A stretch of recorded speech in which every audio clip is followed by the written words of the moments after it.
Gusto ko ring sabihin kay Senador Bato de la Rosa na sana mag-appear na siya dito para hindi na yung gagamitin niya ang media para magsalita pa tungkol dito. Sinabi niya na yung pagpatay na more than 20,000, collateral damage. My goodness, collateral damage ba ito? Pumatay ka ng 20,000 dahil sa war on drugs and you only call it collateral damage? Hindi ko maintindihan.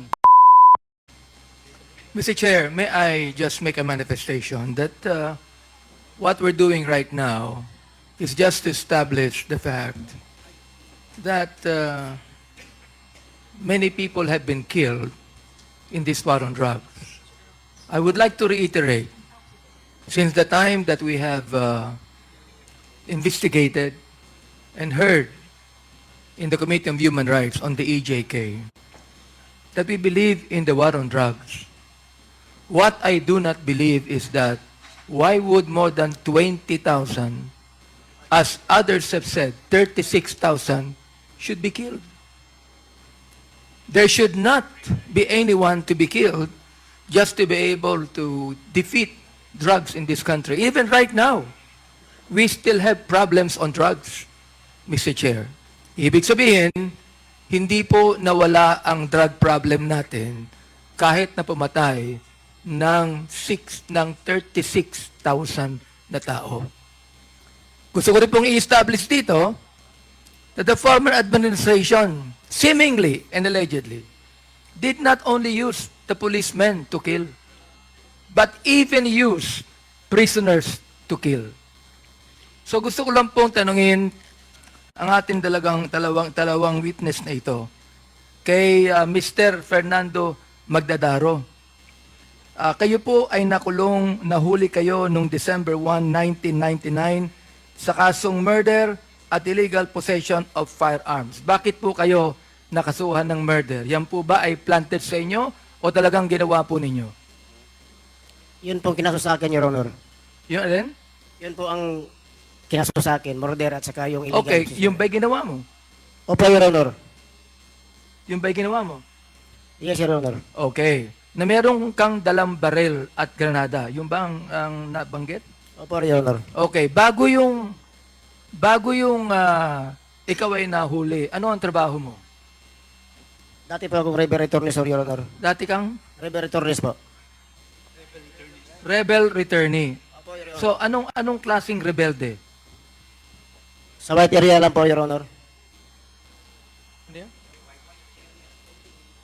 White area. Yung po ba yung NPA o ano po yan? Yes po. Ilang taon ka na member ng NPA? Mahigit 5 taon lang po, Your Honor, noon. Saan po kayo nakatira at that time? Agdaw po, Your Honor, Agdaw. Saan? Argao, Opo. Davao. Saan po ang inyong area of responsibility bilang kadre ng NPA? Diyan lang po ako sa white area, Your Honor. Sa Davao City lang po area. Davao City area lamang. Hanggat nakulong kayo. Opo, Your Honor. Alright. Ito po namang si Mr. Leopoldo Untalan. Untalan Tan. Kayo po ba ay talagang pumapatay? Hindi po. Hindi po Your kayo Honor. pumatay kahit kailan. Aral po ako, graduate po ako ng Siman. Okay. Nabanggit mo na yung nag-convince sa'yo na pumatay ay kaibigan mo. Opo, Your Honor. Naniniwala kang kaibigan mo nagpapahamak sa'yo? Opo, Your Honor. So hanggang ngayon kaibigan mo siya. Hindi na po, Your Honor. Yung kaibigan mo is SPO for Nartoles? Opo, Your Honor. Oo. Ayon sa aking ginawang research, sa SPO for Nartoles, mukhang mayaman na yata ngayon. Tama ba ako? Opo, Your Honor. Ayon sa ginawa naming research, si Nartoles ba? Nartoles. Tolis lang. Di ba, basta't yun. Kilala mo yun, di ba? Ay meron po siyang resort sa Samal. Totoo ba yun? Opo, Your Honor. Ibig sabihin, maaaring masabi mo na yung ginawa niya, na pinagawa sa inyo, ay nagkaroon din siya ng malaking pera tungkol doon. Ano po?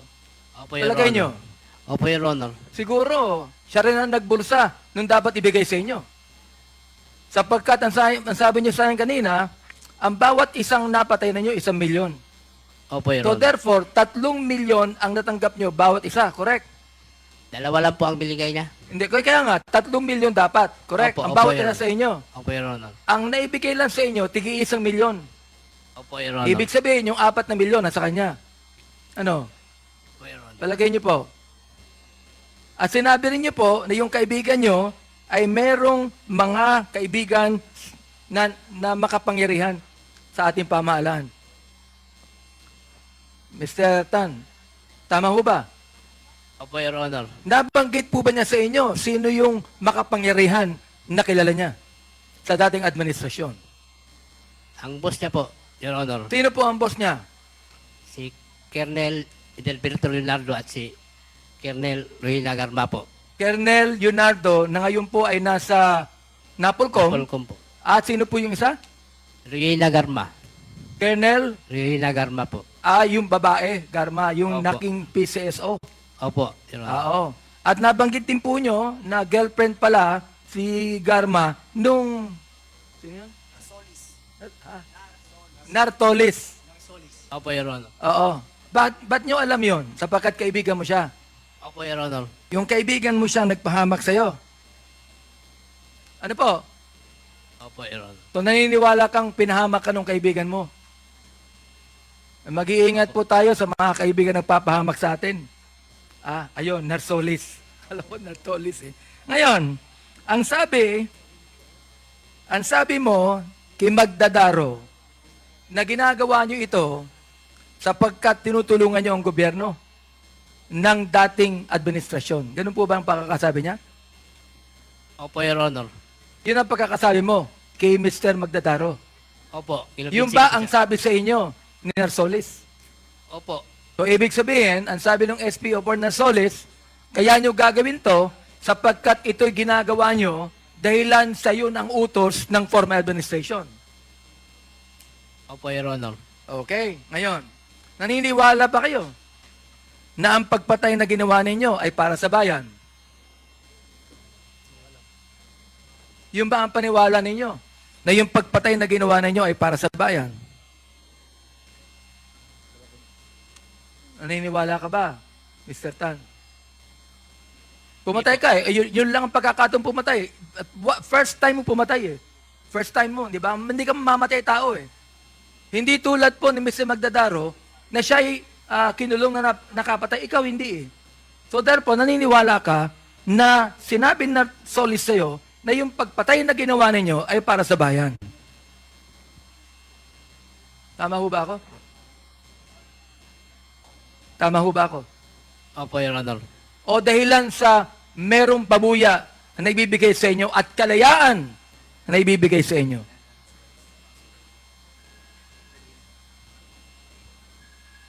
Sa pagkakaalam ninyo, sino po ang direktor ng Bucor at that time nung kayo ay pumatay ng 3 Chinese?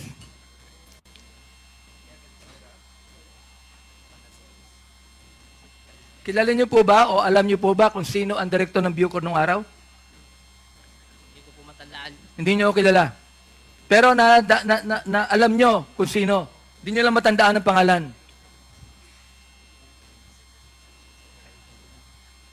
Hindi po namin nalala, Your Honor. So, may kinalaman ba? May kinalaman po ba ang direktor ng Bucor sa pagkakaalam ninyo? Sa ginawa ninyo? Sapagkat parang si Superintendent Padilla ang isa sa mga mastermind dito? Palagay nyo kaya sa inyong pagkakaalam, alam po ba ito ng direktor ng Bucor? Hindi po namin alam, Your Honor. Hindi nyo alam. Pero nalalaman nyo at inaakala ninyo na dahilan sa ang ginawa nyo rito, sabi ni Narsolis, ay para sa bayan, ang ibig sabihin niyan, sinusuportahan nyo ang pagpatay ng war on drugs noong panahon ni President Duterte. Yes po, Your Honor. Opo, Your Honor. So, sa pagkakarinig ninyo, ngayon kino-confirm nyo sa committee ito, oo, na ang isa sa mastermind ng pagpatay ay ang dating Pangulo ng Pilipinas. Kino-confirm ninyo. Opo, Your Honor. Okay. So, yun lang siguro, Mr. Chair, ang nais kong sabihin. At gusto ko rin pong sabihin na sa totoo lang po, ito yung first time ko na talagang makakita ng pumatay. And I would like to say that any administration does not have any right to kill whoever he might be without any due process of law. Yan po ang nais kong sabihin. At pangalawa, ito pong committee ito, nagsasagawa ng investigasyon para gumawa tayo ng magandang batas na hindi na po maulit ang mga bagay na ito. Gusto ko ring sabihin kay Senador Bato de la Rosa na sana mag-appear na siya dito para hindi na yung gagamitin niya ang media para magsalita pa tungkol dito. Sinabi niya na yung pagpatay na more than 20,000 collateral damage. My goodness, collateral damage ba ito? Pumatay ka ng 20,000 dahil sa war on drugs and you only call it collateral damage? Hindi ko maintindihan. Mr. Chair, salamat po. Thank you, Chairman Abante.